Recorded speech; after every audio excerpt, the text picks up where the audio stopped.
Next thing you know, they walk along, and don't have food, and they start complaining about that. So when we follow him through difficult experience, trapped by physical, emotion, or spiritual pain, you know, we longs, for happiness time. You know, I'm in that wilderness right now, so I can kind of understand the Israelite. You know, you've been trapped for like 430 years. All you want is some happiness. All you want to just be free. You just want to be happy. Every little thing. They was comfortable with it. Sometimes you can get comfortable in your bondage. Sometimes you get comfortable in your wilderness.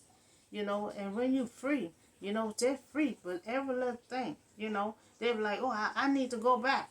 I rather go back. So don't never be in your difficult time, when God put you out that you want to go back. I know I don't. I want to move forward and live my life what I'm vision about. But still of them, they want to go back. So the Israelites are free from slavery, you know, and God who brought them out, they quickly, forget about God. So now they just been out 15 days since they've been out of Egypt, and they thought Moses brought them in the desert to die, and they wish for that overpaying before we acknowledge God. Now they wish that overpaying, instead of them just following Moses lead, they bragging about the pot of meat they didn't have in Egypt. I wish I was in Egypt instead of dying in the desert. So the pain before knowledge God present. When difficult appear, we may feel fear and sense of abandonment. You know. So the moment the Israelite didn't get the food, they craved for, they began to blame Moses and Aaron.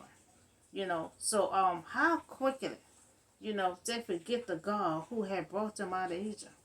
You know, every time God was putting all the plagues on Pharaoh and them and stuff, they were saving he was saving the Israelites. God was putting that plagues and getting that everybody firstborn son. God saved their firstborn son. God was saving them for everything, and God brought them out with His mighty hand. But every little trouble they come across, they still doubt God.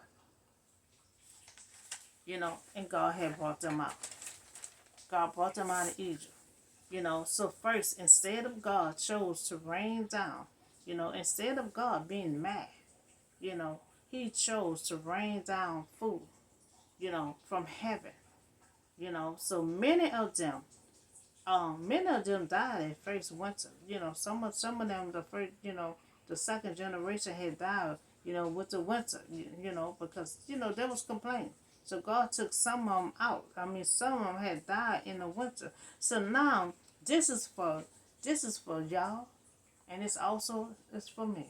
Anyone that needs this right now, because a lot of time when I'm talking to y'all, I'm still in my wilderness, so I'm still healing as well of me preaching to someone else.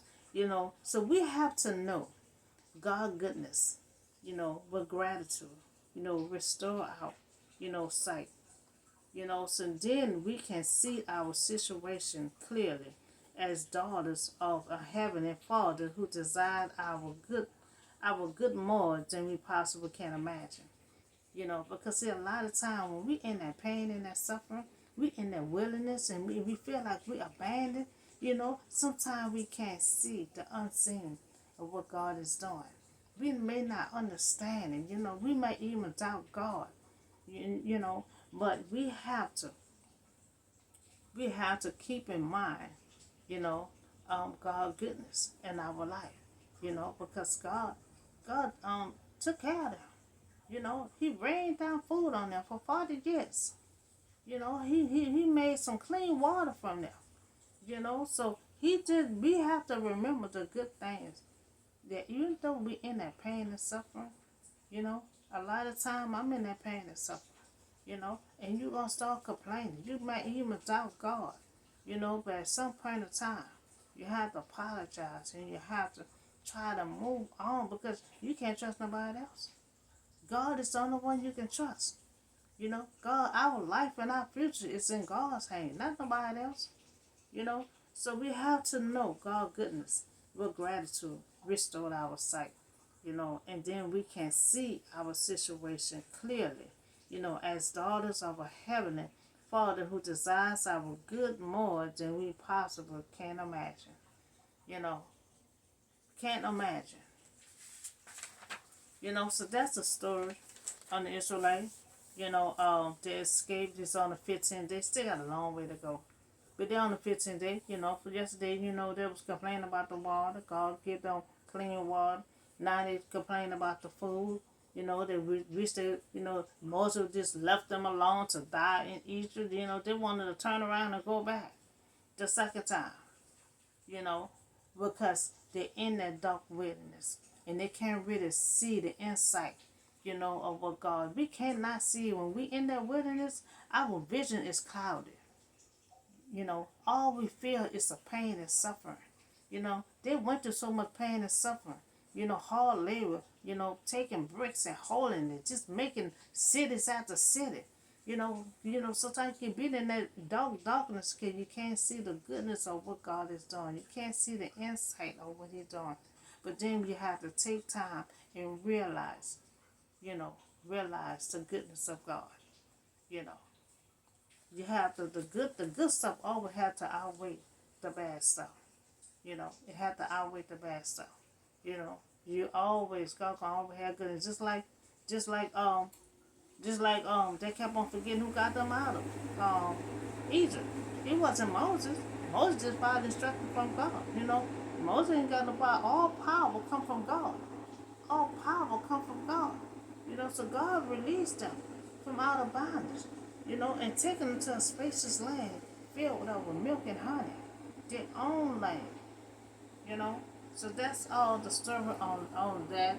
We still gonna be following along with Bible study. You know, it's amazing. We're going through all the details of God's plan that made history.